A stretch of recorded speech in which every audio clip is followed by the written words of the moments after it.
these are a lot of questions that I get as far as questions for, how to fly birds, how to not even just fly birds, how to get birds on like programs and stuff. So let's just kind of keep going. Okay, so where are what is like an ad lib weight? What are base weights? What are trap weights? What are they? How are they used? How can they be dangerous? What are all of our alternatives?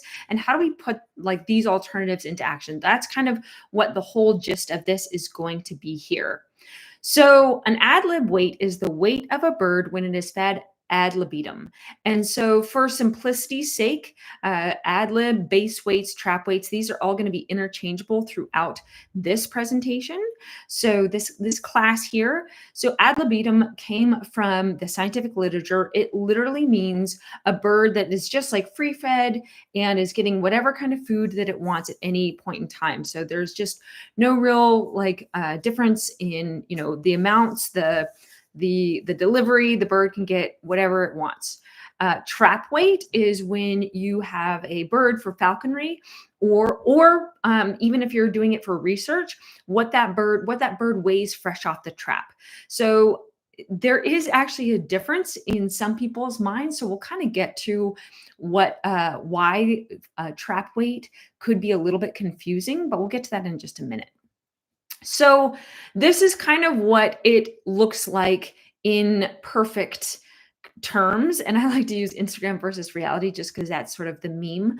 So ad lib means technically, like in bird training, the bird training world, that there's sort of this steady state that the bird gets to. So steady state is used often throughout science. So it's used when I'm talking, like in my class, when I'm going over ecotoxicology, for instance. So there's steady state concentrations of toxicants that we study. There's steady state in economics. There's steady state, just like there's like this steady state idea that happens in the world, or this concept. So what it means is, say we're kind of down here, and this is this is a little bit of hyperbole, but we have this weight down here, and then when we want to get to an ad lib weight, the bird raises up, and then at some point it just starts to plateau. So that's the general idea of what an ad lib weight will do. So it just like it tops off, and it just is not going to gain anymore. So in real life, a lot of times what we get are these fluctuations across steady state. So we might take the mean weight of that, or in other situations, and it really just depends, and we're going to get into this a little bit more, is that we are assuming that we can reach steady state healthfully. And in some situations, we can actually see this go through the roof, and we can have some serious health problems with our birds because we aren't reaching steady state in a very healthful way. So there's some assumptions, and this is true in a lot of scientific areas of study, is can we actually achieve steady state? And that is a really big and very important question. And then is the trap weight, is that the bird's actual ideal weight at free choice? And so the reason why I say that is that, let's see if I can get there. Nope. Okay. So the trap weight is that, when the bird is on the trap, there's a lot of things that depend on that bird's weight at that given point in time. And we're going to get into this point a little bit further down the line, but I've come across a lot of variability in a bird's trap weight, depending on seasonality, depending on the year, right? Some years are just not great years for birds. Many years are. And so there's a lot there that we have to explore. Ooh, sorry. Okay. So let's look at some challenges right off the bat. So ad lib is a construct. They mean different things to different people, and it can vary depending on the situation. So for instance, if you take in some of the instructional videos about ad lib weight, it means you're taking in a fresh chamber bird or a wild trapped bird, and you're letting that bird feed up for 3 weeks. That's kind of what I found is de rigueur. You're letting that bird eat for 3 weeks, and then that gets you to ad lib weight. So that does depend. And some people look at the different amounts of food. So when is that bird finally scrapping food? And then we look at the ad lib weights.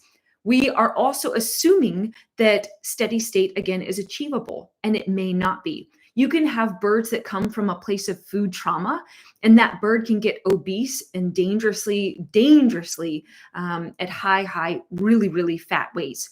And so there is a case study, I should say, about a blue and gold macaw that I'd worked with many, many years ago in a free flight program. And then, let's just question this very idea of steady state. What is that? We have juvenile birds that are just generally going to be at lower weights than adult birds, right? They don't have the miles. They haven't put on the muscle that adult birds have. There's migration, there's zagruna, there's hyperphagia. So all of these things that change a bird's weight throughout the year just naturally. And is it normal then, if we're fluctuating a bird's weight from ad lib to, flying weights to hunting weights or whatever that is we're putting this bird into a state of unhealthy food trauma just through this constant state of manipulation? So the general idea and why ad lib weight is used is we have this sort of reference point, right? This reference ad lib weight. This is what the bird's body normally wants to be at when they always get the same amount of food, and they just, they're just staying right here. And then we can take off certain percentages from that weight that would be, okay, that would be ethical to get a flying or a hunting weight. So generally speaking, a hunting weight is lower in a similar species or the same species of bird than a flying weight, especially in younger and less trained birds. That is because hunting is a lot harder to do than just flying point A to point B. You're asking a lot more of that bird. Again, these are generalizations, and we're also talking about younger and less trained birds. As anytime something gets more fluent and easier to do, and the bird gets more confident and is building skills, then we are going to see hopefully a difference in what a hunting weight might be in the right hands. Again, these are generalizations. Most protocols avoid dipping below 10% of the ad lib weights, and that number actually used to be 20%. And in some communities, that still is used as the absolute bottom amount. Oh, that's the same slide. Okay, so let's talk about food trauma, though. This can be dangerous for several different reasons.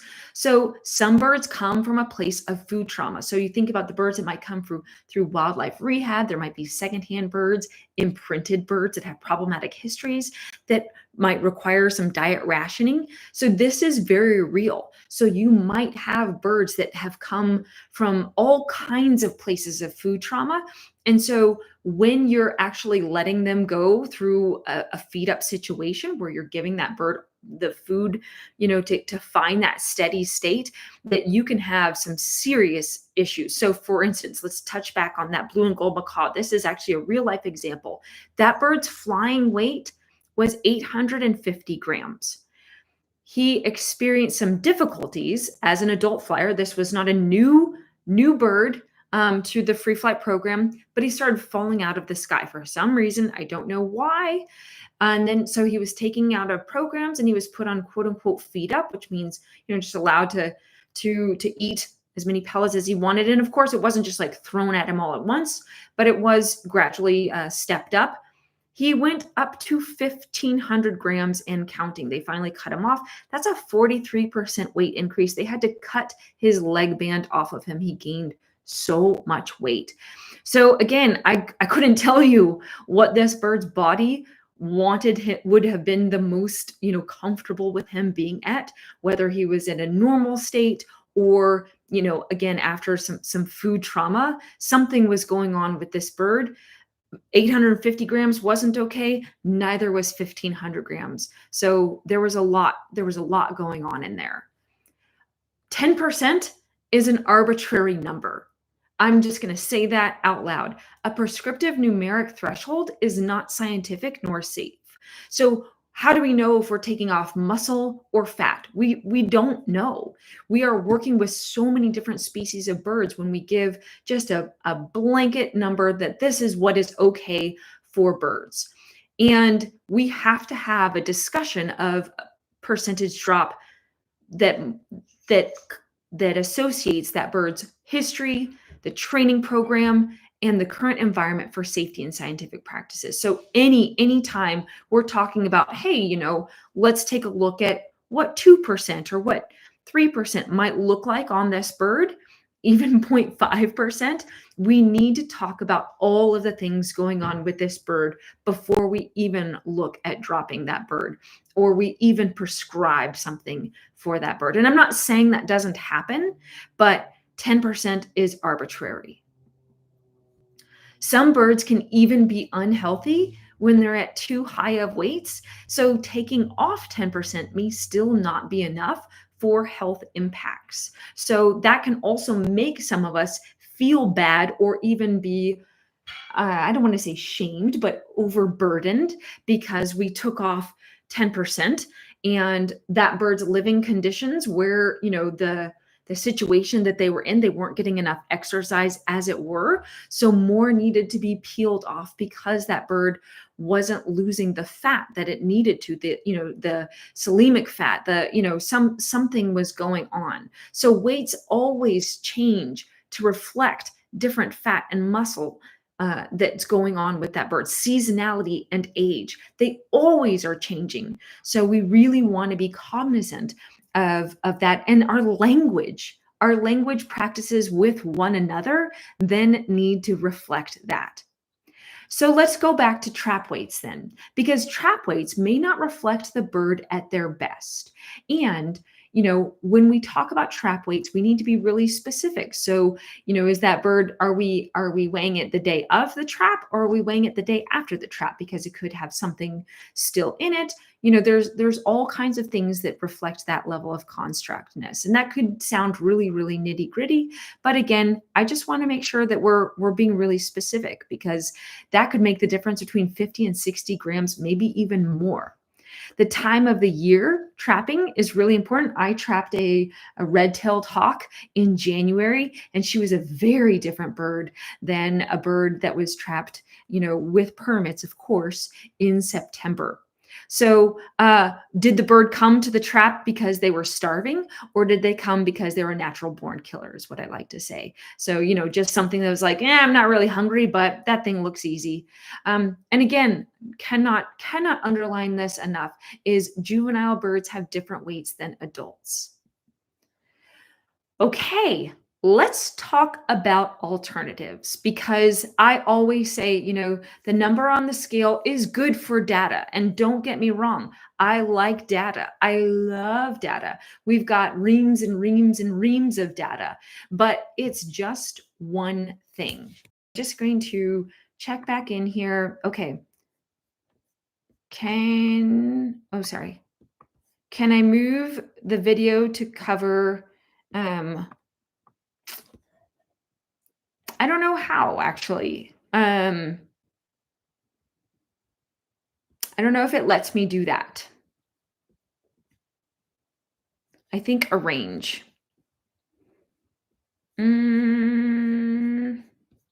Let's see. I can do this. Okay, pop out. Let's see. I am working on it. I'm really sorry. This is...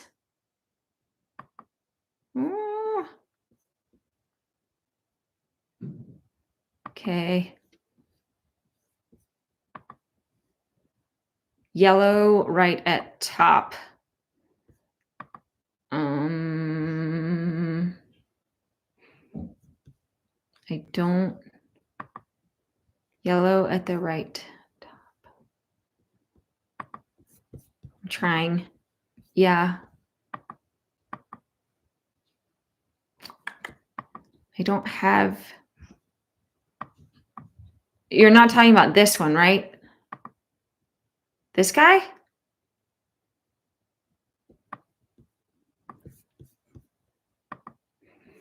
What Video is wrong because the video is through this video of me talking. That's through YouTube. I can't do anything there. Is that what you were talking about? Oh, yeah, sorry. Yeah, there's nothing I can do there. I was like, "Wait, hold on, I'm panicking." Okay. All right. Okay, so I popped out. Yeah. I will remember that for my next time, and I'll put this beautiful lady over on the other side because we don't need to see all the birds. Okay. But I'm reading the text too, so um hopefully that will be good enough for us. Okay. And if you have any questions, you can always reach out to me. Okay. Okay, okay. I popped out the chat, so we should be good. Okay. Let's see. Okay. Okay, so let's talk about some alternatives because it's not just all bad, right? They're all alternatives. How awful would that be if it was just me, sitting here hamstringing everyone that ad lib weights are not what we use.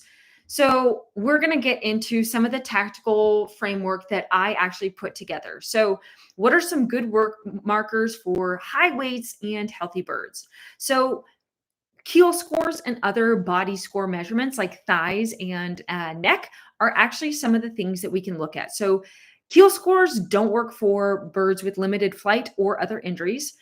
Sometimes birds can show too much, like fat up top, or they can be too thin, and we're not actually getting a good measurement. And they also don't always work really well for extremely terrestrial birds. So, for instance, like my southern crowned hornbill that just doesn't get up and fly a whole lot, that's not the best marker, best metric of the kind of muscle, the kind of healthy metabolism that I'm looking for. But that is one thing that we can look at. We want to look at also molting at those working weights that we have our birds at. So though that's what I really look at, and I'm just going to skip over to the bottom there. These are the kinds of things that I will put in my records for data in the future. So, okay, the hornbill started molting in April, March, all of those things so that I can actually go back, look for, search all of those kinds of metrics that I really want to make sure that I'm on the right track. Some birds can't achieve this, right? We might have some birds that are not at a working weight where they can molt properly. So this is what we want to ask ourselves. First of all, why is that? Did they have traumatic learning experiences with humans, whether they were, from a rehabilitation sort of relationship, and these birds were wild for a long time, came through rehabilitation, and it was decided that they would make good ambassadors? Is that something that they came from? Are we asking too much? And this is something that I ask myself often. So, for instance, if we have a bird that we are looking for a flight behavior, and this bird either did not develop flight skills early on. This is pretty common. I have a lot of people asking me about rehomed parrots going into free flight programs. And maybe that bird really just doesn't want to fly. And do we have to put so much motivation on that bird then to get them to overcome all of the negative experience that then we are asking them for something that is just too much for something that they want to do? Do we have improper handling and housing practices? And this just means, something, with housing, it may be that the bird is in a state of stress because of the environmental conditions under which it is. Maybe, we have a scenario where seasonality changes and there's migratory birds coming in. Maybe there's construction going on. Those are the kinds of things that I look for. With improper handling, are we being sensitive enough? Are we using all of our reinforcers that we possibly can? Do we need to increase staff training and getting those CEUs. What are the kinds of things that we really need to put our priorities on so that we can get that? And then, of course, I did mention records. I really, really believe in record keeping for the purposes of understanding kind of what's going on. So, for instance, if you know my work in the lab, you know that I like to rate my overall like sort of daily, how do I say this? Like daily interactions, either -1, 0, or 1. And that really helps me. I can map out what's going on with the birds, just kind of on a meta view. Okay, like at the end of the month, you can actually see if you map it out, like, okay, -1, -1, 0, 0, 1, 1, and then you can actually see, like, okay, is this bird on a good trend? Is it on, is it nice and steady? And or is it going down? And if that is in fact the case, then what are the things that we need to change? If we are not molting at working weights, we develop a plan of action for the birds that can't can't achieve this. One of the birds that we talk about quite a bit is our auger buzzard, who came to us as a bird that he came from another facility, and he didn't have a lot of flight skills. He was 2 years old. He still had his juvenile plumage, which meant that he did not molt out completely, his first full molt. And so, his name is Casino because he's always a gamble every time he goes out. So if that is in fact the case, then what am I going to do with this bird in order to, set goals for him that he will be in a better place each year, so that we're not just like, well, that's Casino, right? So what is my plan of action so that I can reach my values as a trainer and actually help this bird improve year after year after year? It may not happen next year. It may not happen in 2 years, but I want, a 5-year plan so that I can feel good about my training skills. So we develop seasonal reference weights based on what we're asking the individual bird, learning history, training program, routine, different metrics of health. So what this means is, I'm using all of those things that I'm looking at. I'm looking at body score. I'm looking at their behavior. I'm looking at where this bird is at in their training program and how often I am working this bird. And so then I develop the reference weight around which I'm going to schedule all of the diet history and all of the diet workings. And that is again in reference to a good, like a good rapport around food as well. So all of the things that make me feel good about this. Now, for some organizations, their program schedule does not allow for a lot of fluctuation in the routine, right? They may have 3 free flight programs a day, or even just one free flight program a day. But some organizations need flexibility inside the training program.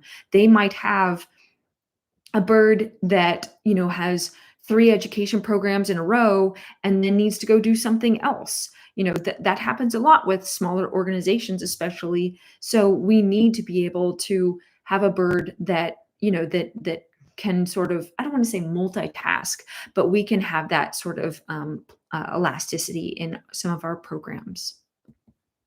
So if this seems complicated for new trainers, I just want to underline that numerical calculations of ad lib weights have proven to oversimplify a process that should be taken very seriously. So that is kind of where I want to land and to help making this a very scientific process that engages team members so that we're not just saying, hey, everyone should just be able to take that bird down to 5% of an ad lib weight, and we know that that bird is healthy. There are reference weights that can make us all, understand why that bird is healthy. We need to have metrics so that we can understand why the bird is at a weight that we feel satisfied. And then we need to have, again, those sort of baselines that we're not comfortable going anywhere past. So that is where the understanding of the process of ad lib, I understand that part of it, but we need to level up our game here a little bit more. Oop, there we go. Um, I I got a I have an Aplomado that's super sensitive and will molt whenever she is slightly over her working weight. And Peter says, for clarification, are you saying that these scenarios affect the molt or that working weight needs to be increased to let them molt, but hasn't in these scenarios? Not sure how to get this into words.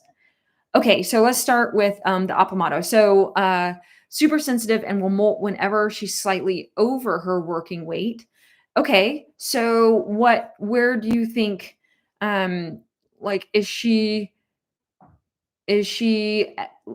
just like at a place where you can't like let her have a, or is she not let her, but like, would she be able to just molt, like have a normal seasonal molt? How would that work for you? And then, Peter, for clarification, are you saying these scenarios affect the molt or that a working weight needs to be increased to let them molt but hasn't? Yes, I believe that a bird at a working weight should be able to have a normal molt. That is what I think. And so if kind of going back to this sorry, this slide here. So some birds can't achieve it because we have dropped them low enough so that that we have to overcome traumatic experiences, or that we're asking them for something too much for, that tool is too much for them, and so they are at this skill set where they are at currently, wherever that bird is too much. And so we need too much motivation for them to be able to handle that, if that makes sense. So that's kind of where I come from. And again, it's not that, and I know it's hard. Hopefully you can see some of this, but it's not that every single bird then has to molt at a working weight. That's where I want to get to.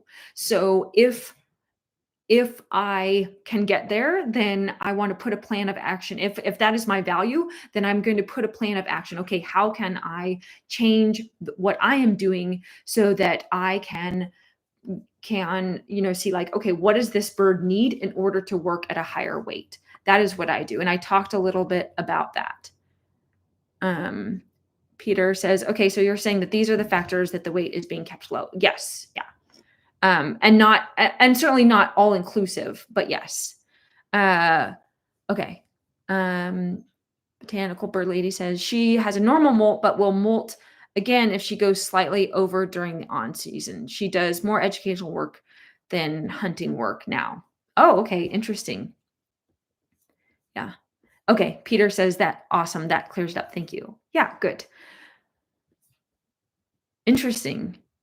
Yeah, I mean, every bird is a little bit different. So again, that's kind of why I feel like these kinds of topics really need to be a bit more inclusive, so that we are looking at a bird that has more than one metric of what can be healthy. So that, if she has other metrics that we can look at, depending on how much is this bird's fitness, if you're part of the lab, or if you've taken any of the other courses or the other classes on the master class.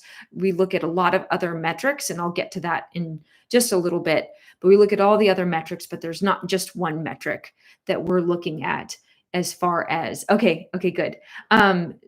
She says she's part of the lab. So yes, there's a few other metrics that we look at to make sure that that bird is part of a healthy weight and a healthy relationship with food. So again, it's not just that we're looking for one or two things, and it's not just that we're looking for a number on a scale. And if you know me, I've probably said that a few times. Okay. So now we're going to get a little bit more into the tactical part of sort of defining how we find that zone, because I don't typically look for, a very specific weight or even a really tight weight range. I'm looking for an a just an area in which the bird will be comfortable. And again, depending on what I'm asking the bird to do. So I do have a weight range, but when I say that, some people are like, oh yeah, like within 5 or 10 grams. No, no, no. I look at sometimes like between 30 and 40 grams, depending on, the bird that I'm working with. So I have a pretty big weight range. So let me get over here. Wh- how we find that depends on which direction we're starting from. So if we're working with a bird that has a really, high weight, and we're putting that in. Wait, hold on. Did I? One second. Okay, I didn't. Okay, I just wanted to make sure I started the right spot. Okay. So we started at a really high weight, and we need that bird to we need some tactical solutions to help that bird, zone in on coming down. That's completely different than the weight going up. So finding the reference points really depends on, the season that we're at, the life stage the bird is at, and that bird's learning experience. So all of those things, and and again, we've talked about the other major points, but all of those work together. So how I start is I want to find anything I can possibly reinforce with anything I can possibly reinforce. So food is not the only reinforcer that we can provide choices with, right? We can provide choices with space. We can provide choices with food. We can provide choices with food and space, especially when we have a bird that does not want to have anything to do with us. So, kind of as an interesting example, yesterday, and this was a trained bird, but this was a completely like all choices are on the table type of situation. Yesterday, one of my Harris's hawks, a male Harris's hawk, was actually he had flown off. He had gotten spooked. There was multiple layers of spooking. So if kind of what early spring is like, there's ravens, there's red tails, there's great horned owls. Well, not during the day, but overnight. There's wind. Just like temperature fluctuations can make it hard. So, and I was working with two kind of new people on the team, so like an intern and a newer person. So this guy is sensitive, even, and so having all of that layered on him, he landed up kind of in a high spot. No big deal. I was, just sort of letting him figure it out. And then an Amazon truck just comes barreling closer than he was used to. And he's like, oh gosh, I've got to go. And so he flies further to our east, which is kind of towards the end of our, the property boundary line. So he flies that way. Long story short, he ends up staying like out for 24 hours. By the end, like he is just so blown past his comfort level that everything is scary. And this has happened a couple of times in the past with birds that I've worked with, a Saker falcon, and well, I guess that's just it. A Saker falcon. Oh, a casino, the auger buzzard, when you kind of layer on the scary, stimuli, then they're just like everything is terrifying. And so even just like getting close enough to them is not, knowing where they are is great, but actually getting that bird back on the glove can be really challenging because everything is really, really scary. So he had spent the night in the tree with a peahen and my neighbor who looks like kind of scary Santa Claus and all of these things, barn cats and everything. So he's on this low boulder, and I can walk right up to him, but he looks like he's about to flush. And so I had to use space as a reinforcer with him so that when he would, as I was approaching, if he started to, and I was approaching, and if he started to turn slightly away, I would stop, but I would still kind of, like have eye contact, be sort of inching towards him. And then I would flash the food, and he would look towards me, and I would back away. And so, and then he would relax. You could see him like visibly relax. And then I would wait a little bit, and then we'd start the loop over again. And so I could actually get right up to him so that I was able to flick little bits of quail. And that was actually how he was trained, y'all. That is literally how he was trained, with like hardly any food management. I just or weight management. It was just like that in a free loft situation. So it was almost like it clicked with him. He was like, oh, right, I remember this. And I was able to get him on the glove. So the reason why I say that, oh, well, that's a video. The reason why I say that is like, this was a completely like full choice situation. He could have just flushed anywhere, but using that space, he was like, okay, I'm comfortable. I remember this. This is how we interact. So here's kind of an example, kind of like that with one of our burrowing owls, where you can see the woman on the right, our right, has food in her glove, and Katie, who has the burrowing owl on her glove, is feeding. And we're going to see which reinforcer this guy actually values.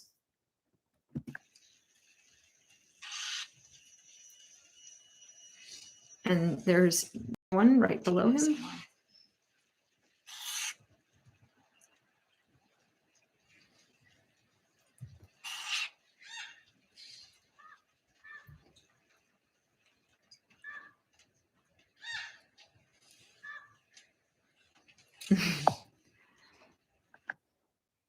And there's Katie.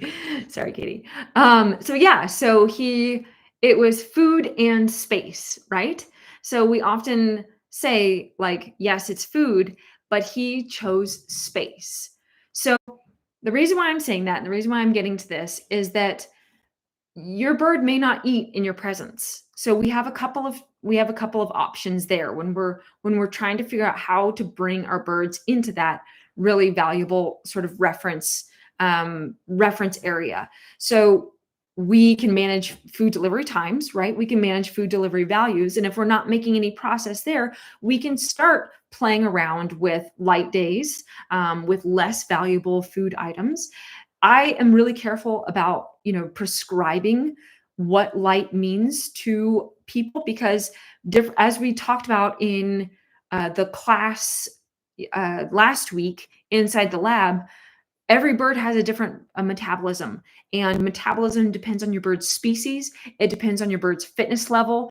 And so you really need to do, a really like introspective look into what that means for your bird. So a kestrel is very different than a great horned owl. And so all of that really depends on what, the bird that you're looking at right in front of you. So the next day, after a light day, I'm going to move forward with a lot more potent reinforcers, and I'm going to try and ask for more behavior. I just want to pop in. Okay. Okay, we will Botanical Birdlay says she will start to molt if she's like 10 grams, but she has a high working weight. Yeah. So it sounds like you've got some good metrics there working for you, but that she already has a high working weight, and that maybe you have some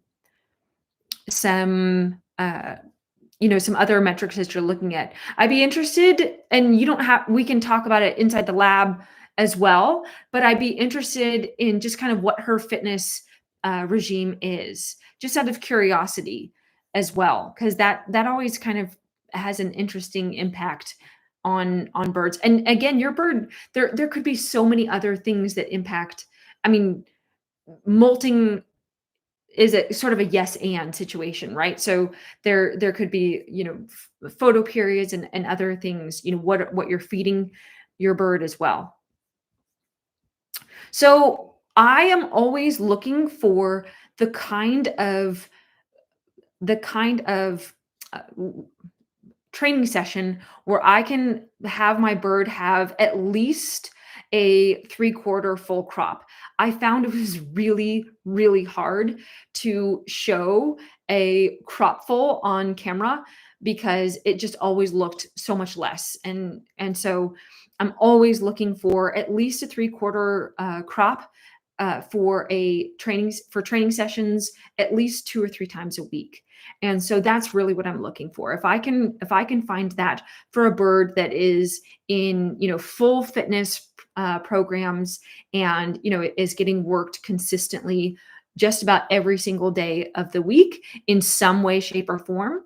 And then I can provide at least that I feel pretty good about my birds. Oh gosh, I forgot I'm not. Yes. All right, so what is reinforceable? Right? So what we're looking for is any opportunity to reinforce our birds. And this includes, these are examples in our early days of training, right? When we're trying to build skills, but this is true of just about anything. Our goal is to increase the degrees of freedom. And what that really means is we want our birds to be seekers in that they are constantly finding ways of achieving value with us. So when I'm looking for at birds that I'm looking for opportunities to reinforce, I'm reinforcing looking at me. I'm reinforcing tail wiggles. I'm reinforcing shifting towards me. I'm looking at them. If I have the scale there, are they looking at the scale? Are they looking at the food? Are they relaxing their feathers? All of the above. So the more robust your toolkit of behaviors that you can reinforce before that bird ever even steps on your glove, people are always like, oh, what are some basic skills? Here are the building blocks of some of the basic skills that you can start to reinforce with space. You can reinforce with food if you can.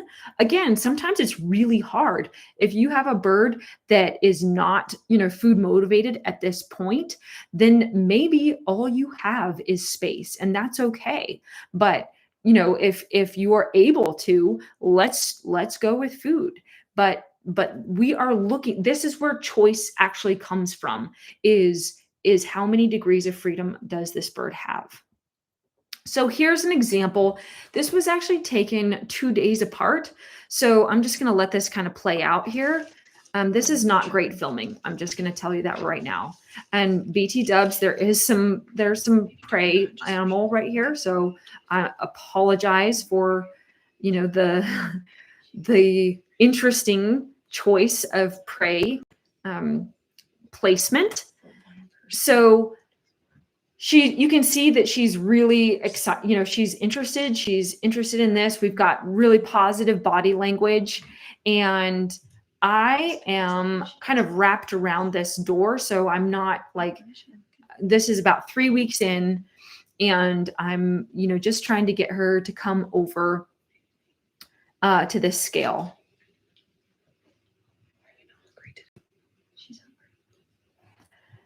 And there's a bird, I've not stepped her up. I'm not really done anything. She only has one eye. She's not looking at it right now. So that is that, just in case you didn't see what I was seeing. I just left this full, just so you could kind of get a sense of the full timeline here. I'm fussing over the hornets is what I'm doing. So added a weird variable. Yeah. But she does like respond. Yeah. Pretty well for her. So she comes, and then we were just like backing up here. So the thing is wrapped around the door a little.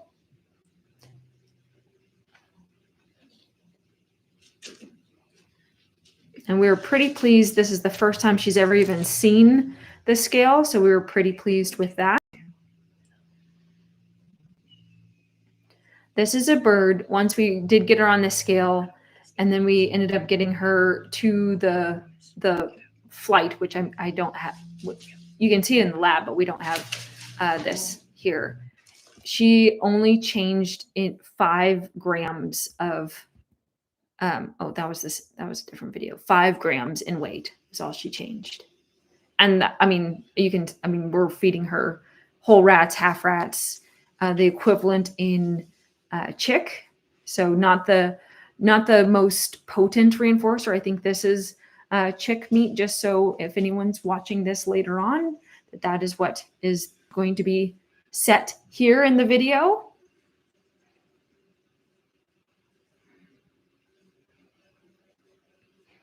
And I'll reiterate, so this ornate hawk eagle is, she's 40 years old at this point, unknown history. She was a breeding bird, but I don't have a lot of history on her. So this bird is, she came here to retire. So we don't have any expectations on her. There's nothing really that we're just playing around with her. So you can see we kind of back up as she's looking at this scale. We're trying to kind of give her some space for the behaviors that she's offering. This was several years ago, so this was very early on in my really exploration of how space as a reinforcer works, and no one was talking about it at this time. So, and we just landed right on it. Thank you, sister.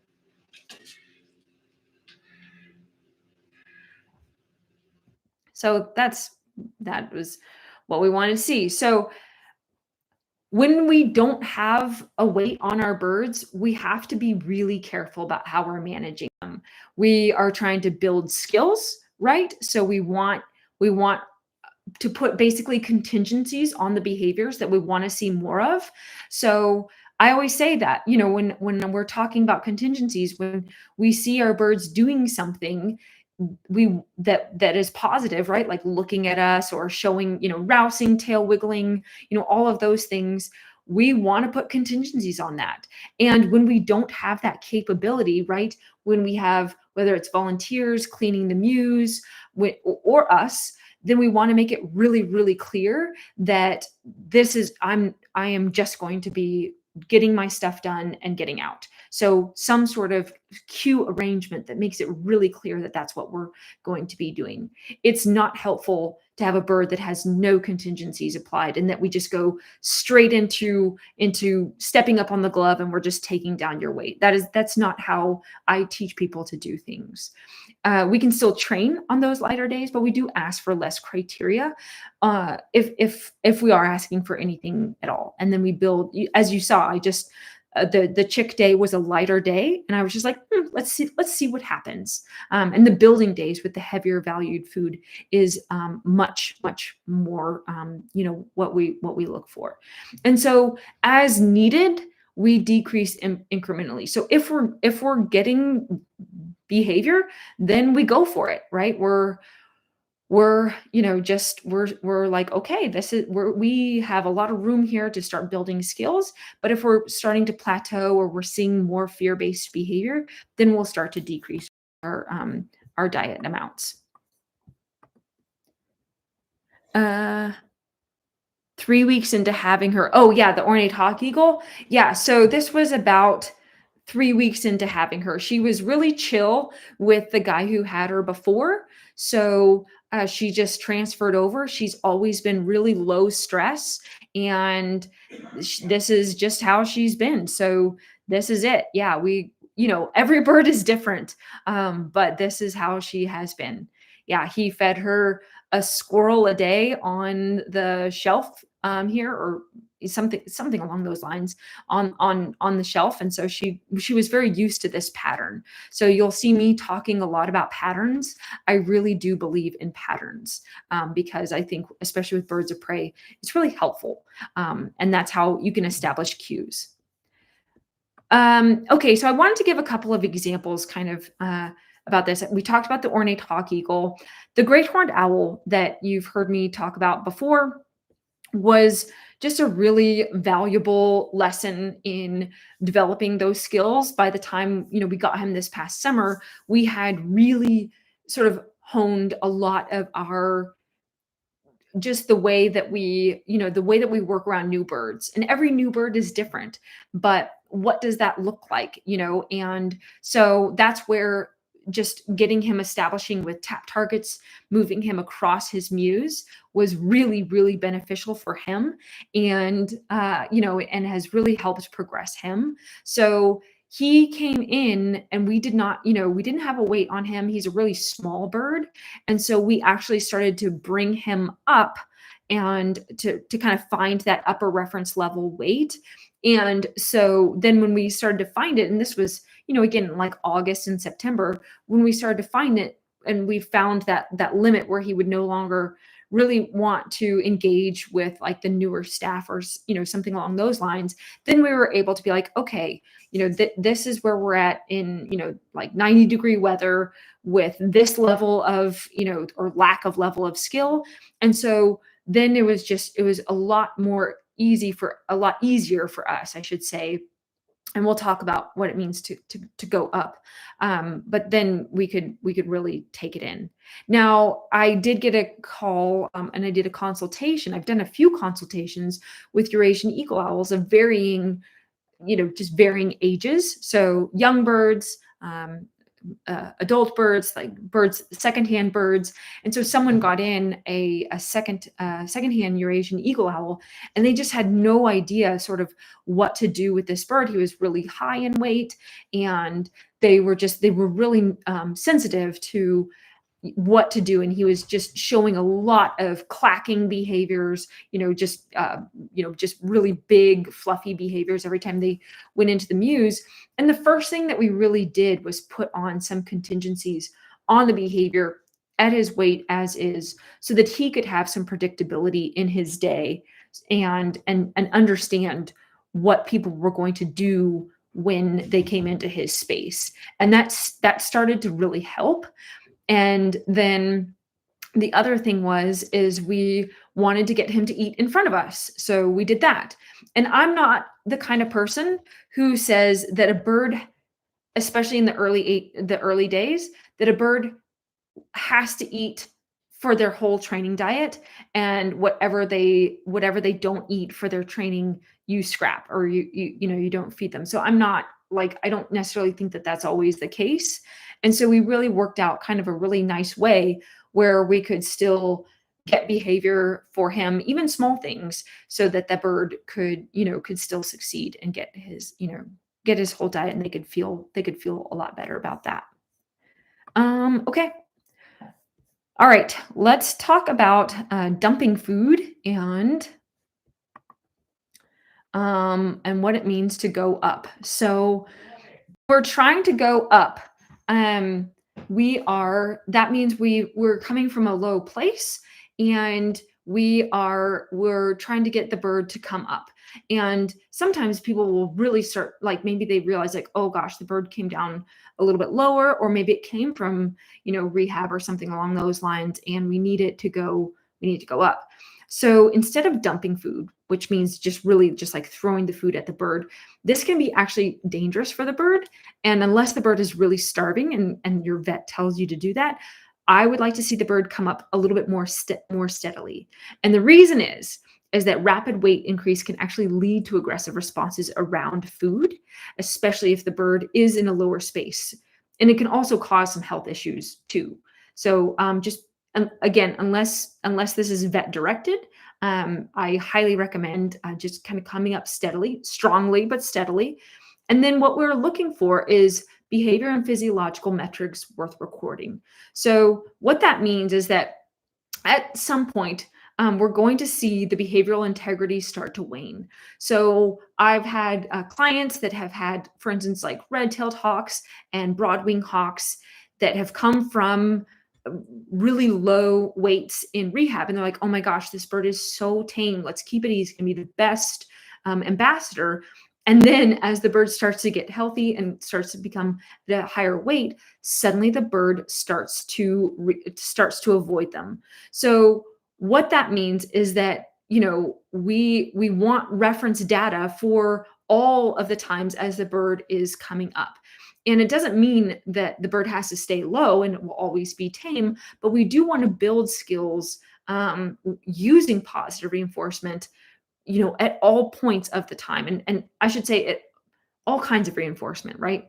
So we want to take note of any environmental conditions, also of our training expertise, outside aversives, weather, lack of metabolism, the training program with aversives. So all of the things as the bird is coming up, because there will be a time when we get to the point where he's like, okay, I don't need you anymore. And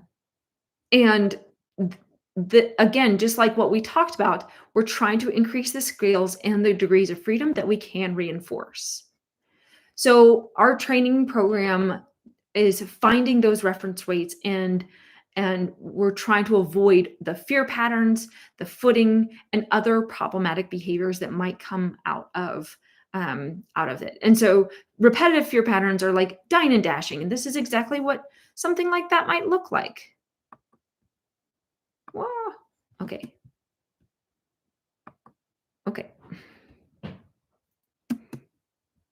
It's, oh, okay, that's why.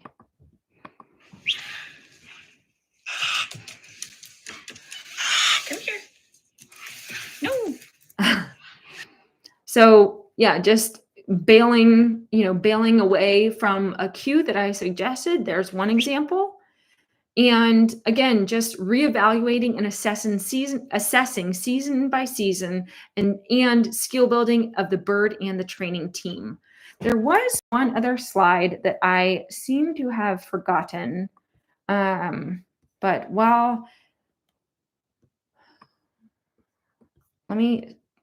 does anyone have any questions about that?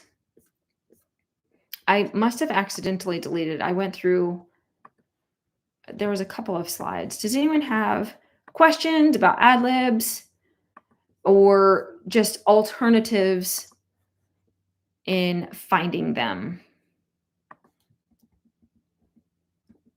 Maybe I went through it too fast. Not too fast. I mean, oh, I see it.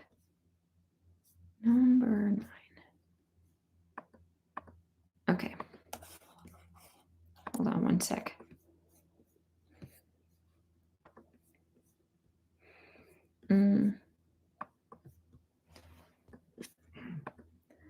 About the dine and dash, what if your bird doesn't want to eat on your hand? Yeah, so can you give me a little bit of information? Like what does it look like? How are you trying to accomplish it? Like, is it in your glove? What are we looking at kind of in that scenario? Because I have a couple of what I do in those kinds of situations when I am getting dine and dash is I find the spot at which they're most comfortable. So for instance, I'll kind of go through as you're typing or whatever, maybe this will actually help. But I go through or I'll go through this example that just happened yesterday that I didn't want to spend hours and hours on. But so for instance, with the Harris's hawk, that when I was going to get him and he was on the boulder and I was using approach retreat to pick him up. And that's why it was weird. Okay. She says, this is actually my laughing kookaburra. It's his home. He just doesn't like to sit on my hand and he grabs it and flies in a flyby and eats nearby. Okay. Yeah. Okay, perfect. Okay, so what I did with yesterday with the Harris's hawk is he was on the boulder and I was, like I mentioned, I was putting the pieces of quail down and I was having like he was coming and I was retreating as he was like taking them. So what often happens with bigger pieces of food is that they will go and they will protect it so that they can eat it somewhere else. And that is just ethology. Okay, these are tiny worms. Okay, well, what I would do is, if does he do this anywhere other than your hand? Like, is it only your hand?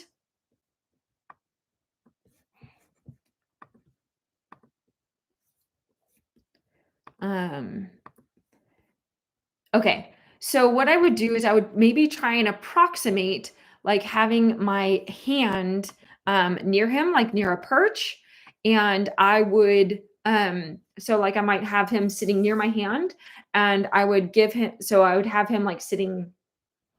Hold on, it's backwards for me. So I'd have him sitting here, right here, and I'd have my hand right near him.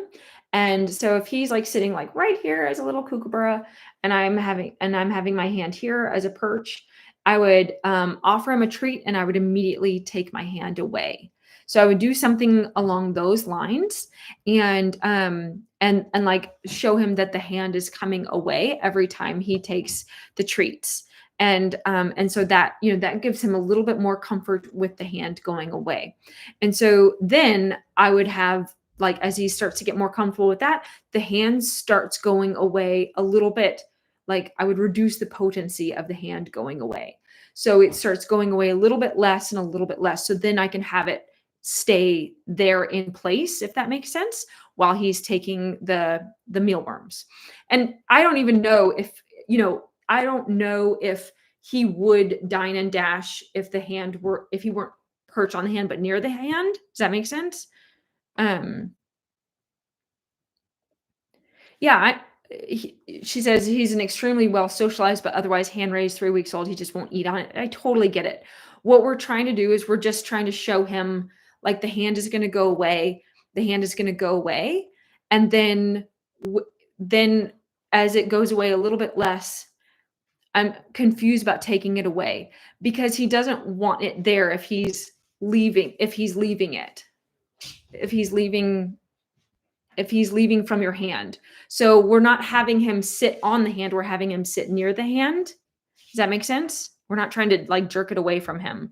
We're just having him sit near the hand.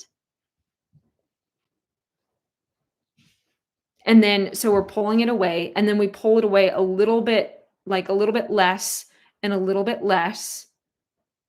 And so pretty soon, he'll be sitting and you'll just have it like kind of close, but not, like still kind of like fingers, maybe near. And then pretty soon he'll just be reaching over the hand to get the mealworms. And then see if you can have him step on the hand for the mealworms or worms, whatever they are. I'm just assuming they're mealworms. Yeah, I assume that he's done that, but now this is just a new paradigm. He's reached over the hand to get the waxworms. Okay. Yeah. So this is just the new paradigm. So this could take a couple of repetitions. So this could take, what you want to establish is that the hand is going away and the hand is going away.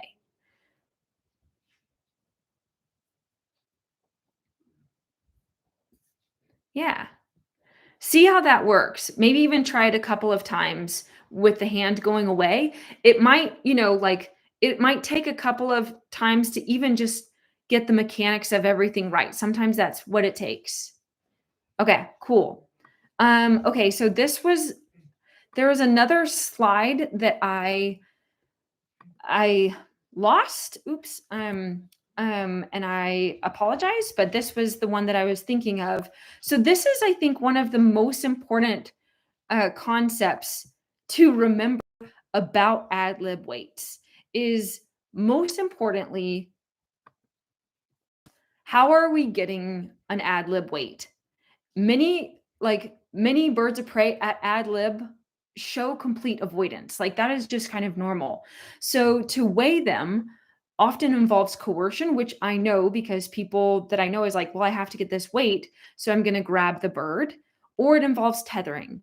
And I'm not saying like that tethering across the board is bad.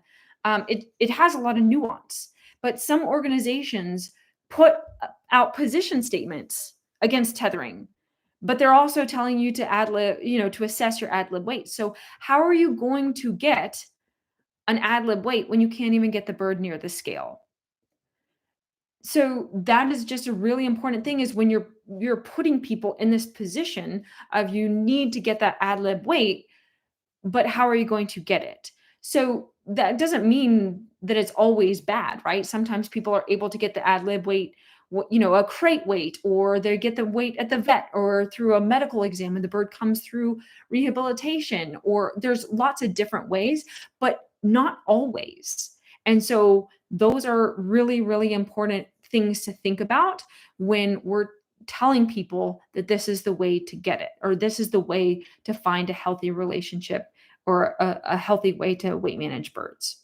So there are other ways to do that. And I wanted to make sure that we assessed that, because this can actually be a really dangerous component, with people that just don't have enough tools. And we need to give people more tools, right? If we're going to be talking about, choices for birds, then we need to be talking about choices for humans and human trainers too.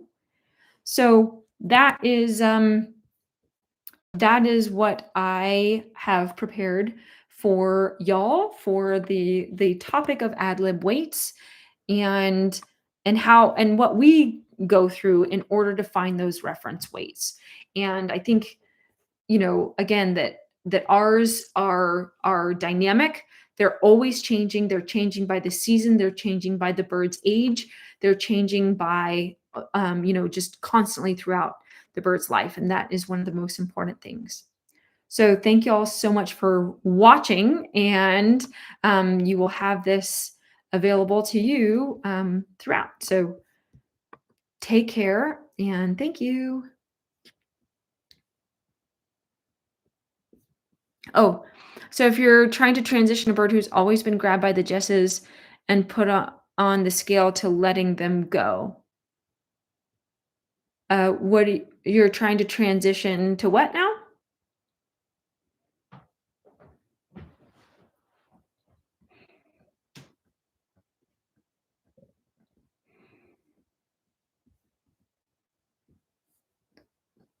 To their choice to go on the scale. Yeah, yeah, that's what we're working on.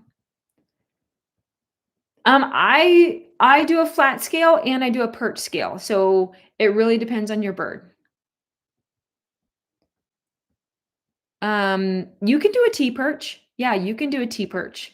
I think you might have seen like our little burrowing owl. She has a T perch. Some of our smaller birds do a T perch. You can do a like a block that works too. Um, yeah, wobbling on it when they land, that is an important thing to think about. So I'm always, we do flat scales for birds that either like weigh on a shelf so that their tail doesn't bump, or it's just like a bigger bird, like or owls that have short, stubby tails. But if you want you want a scale that's like pretty solid, so it's not going to wobble.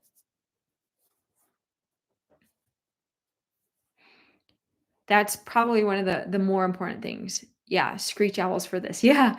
Yeah, so we have a T-perch for our screech owl, but, and that's at, like, our 1 gram scale. Our flat scale, one of our yeah, our flat scale is a 5 gram scale, so that's the one we use for our bigger birds.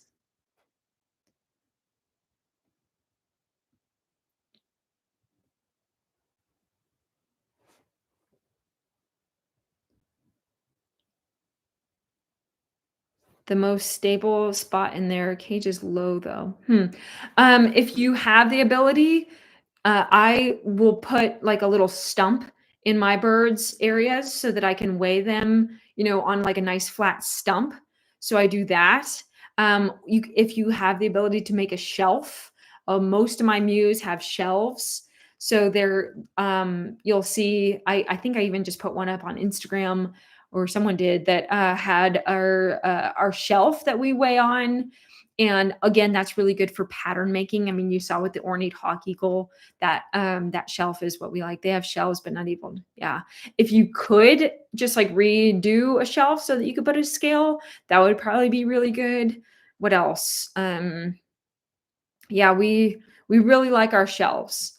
And up high is a little bit more secure, especially for the smaller birds.